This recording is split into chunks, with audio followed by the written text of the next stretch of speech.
Fala pessoal, tudo bem com vocês? Tem novidades sobre a questão Yuri Alberto no Corinthians. O dia foi de muitas atualizações e eu vou passar tudo para vocês a partir de agora.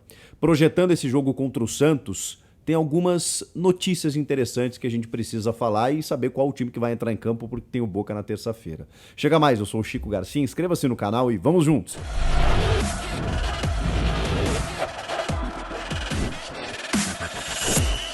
Bora atualizar essa questão do Yuri Alberto, porque o dia foi de algumas novidades, de atualizações, e eu confesso para vocês que está um pouco difícil de conseguir informações mais atualizadas, né, mais próximas da realidade. Então, o que eu trouxe para vocês aqui? Um apanhado do que eu consegui e do que alguns colegas estão conseguindo. O Yuri Alberto está liberado pelo Zenit da Rússia, porque o Sergei Semak, que é o técnico do clube, já deu uma entrevista na manhã dessa sexta-feira, dizendo que a prioridade do Yuri Alberto é jogar em outro clube e que eles já procuram um substituto. O Yuri Alberto não vai jogar na próxima temporada pelo Zenit da Rússia.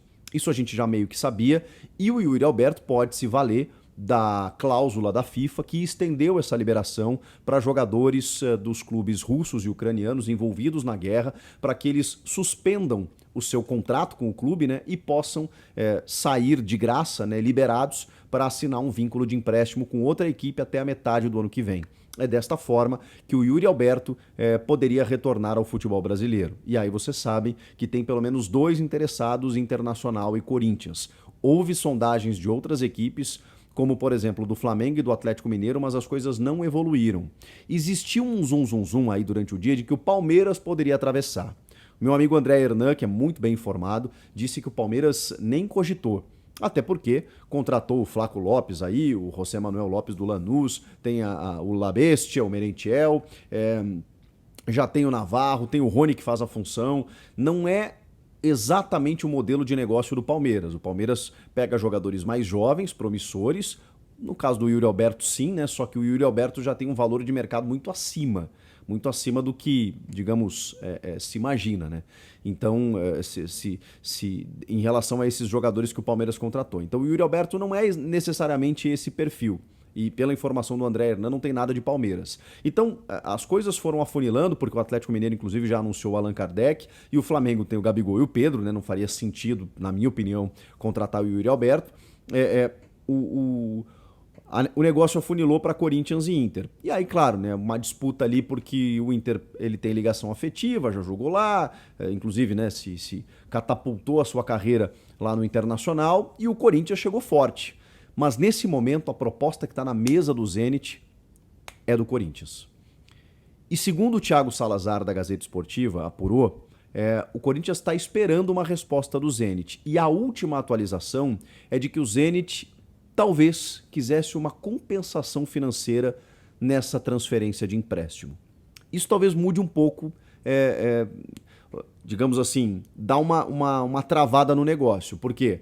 Porque, como eu disse, esse jogador sairia teoricamente de graça, a gente sabe que tem luvas, isso faz parte da negociação com o atleta para ele priorizar um clube ou outro, isso é muito comum, além do salário de forma integral, que está na casa de 1 milhão, 1 milhão e 100, 1 milhão e 200 mil reais, dependendo aí enfim, da questão de cotação, mudança de câmbio e tudo mais, mas é um valor acima de 1 milhão de reais por mês.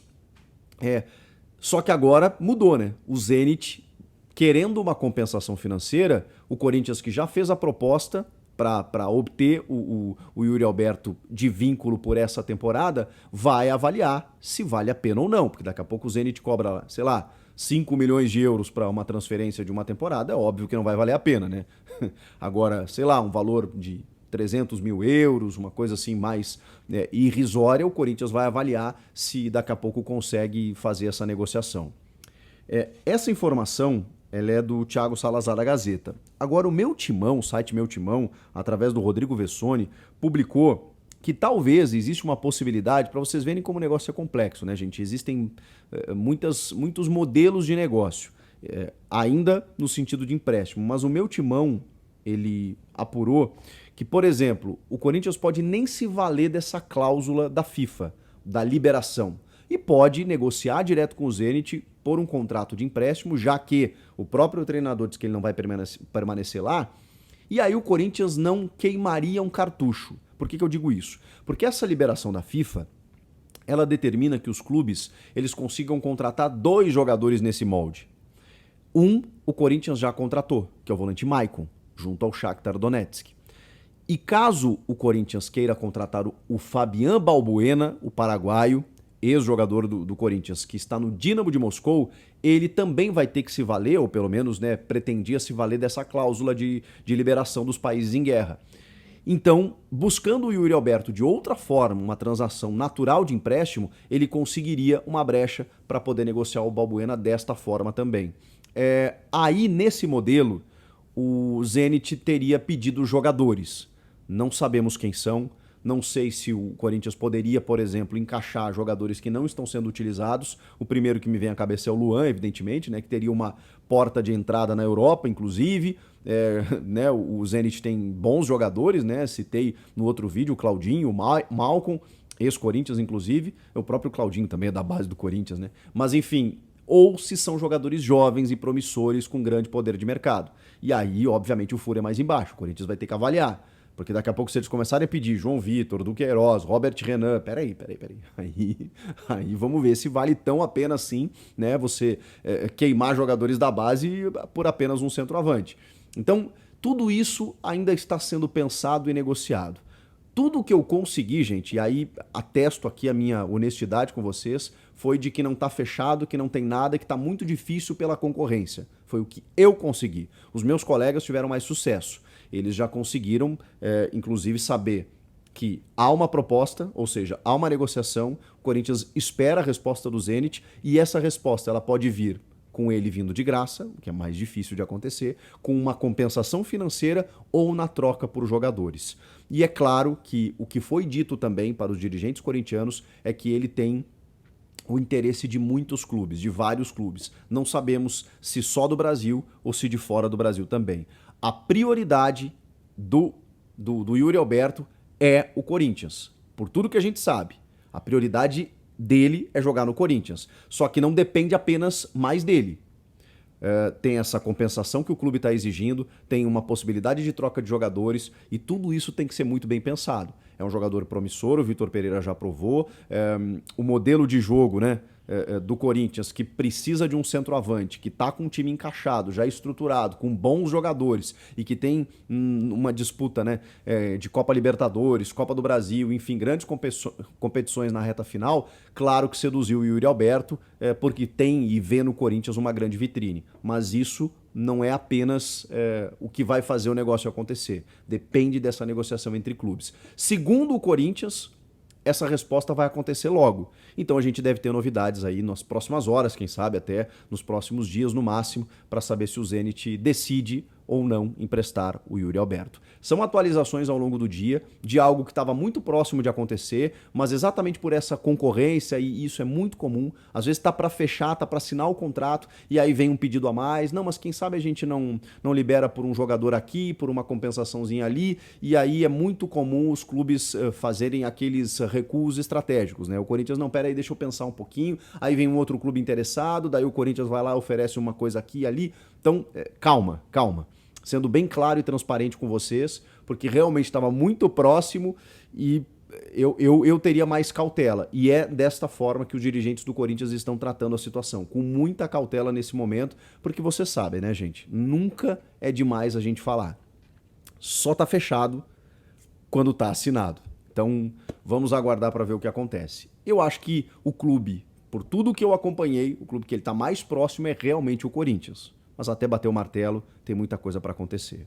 Rapidinho, novidades para esse jogo contra o Santos, a tendência de um time alternativo em preservação, visando a partida contra o Boca na terça-feira. Ele já não vai ter o Roger Guedes porque está suspenso, então o Roger já vai descansar para o jogo de terça e outros jogadores que ele pretende utilizar na terça-feira provavelmente não entrarão em campo, Fábio Santos, Renato Augusto, Duqueiroz, aquela coisa toda.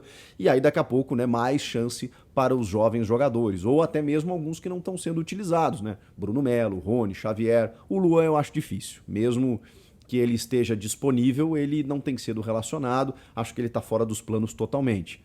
Talvez o Vitor dê uma última oportunidade, tipo assim, tô precisando mesmo, vai lá e vê, deixa eu observar. Mas eu acho bem complicado, porque não é uma coisa que a gente está acompanhando no dia a dia. Mas ele ganhou 2 novidades para esse jogo especificamente.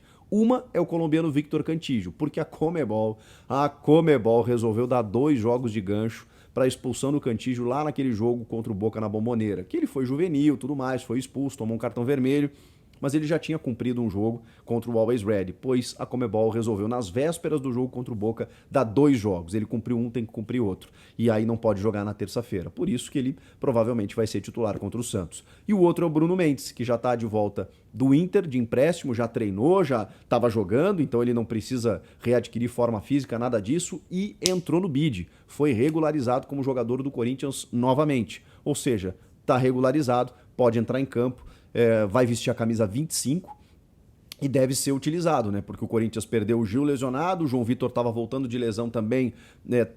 O time está tendo um cuidado com ele. O Raul tem tido uma sequência grande, o Robert Renan entrou recém nessa última partida e o Robson Bambu já não inspira mais tanta confiança assim. Então eu acho que o Bruno Mendes pode sim ser utilizado contra o Santos, né? Vejam como o futebol é dinâmico, né? Ontem ele estava no Inter, hoje já está de volta e apto para jogar. A escalação é um mistério, o Corinthians não divulga mais lista de relacionados, mas a tendência é uma grande preservação pensando no jogo contra o Boca. Mas é importante vencer, né? Porque o Palmeiras encara o Avaí no domingo e se vencer, mesmo que o jogo seja fora de casa, é uma possibilidade muito grande, ele pode abrir 6 do Corinthians se o Corinthians perder o seu jogo. Então, ficar no encalço do Palmeiras também é importante em termos de Campeonato Brasileiro. Comenta aqui o que vocês acharam disso tudo, inscreva-se no canal e eu volto na próxima, assim que eu tiver mais novidades. Tchau!